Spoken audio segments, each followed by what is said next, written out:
Hello friends, welcome to Creative Medicine.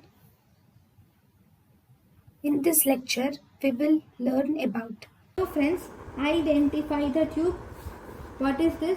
This is a catheter.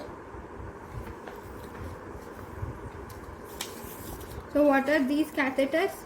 These catheters are called as nelatons catheter. These are nelatons catheter.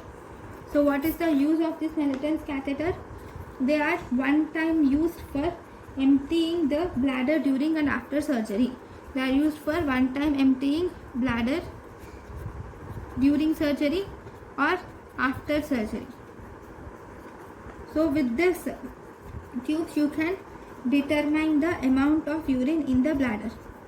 You can determine amount of urine in the bladder.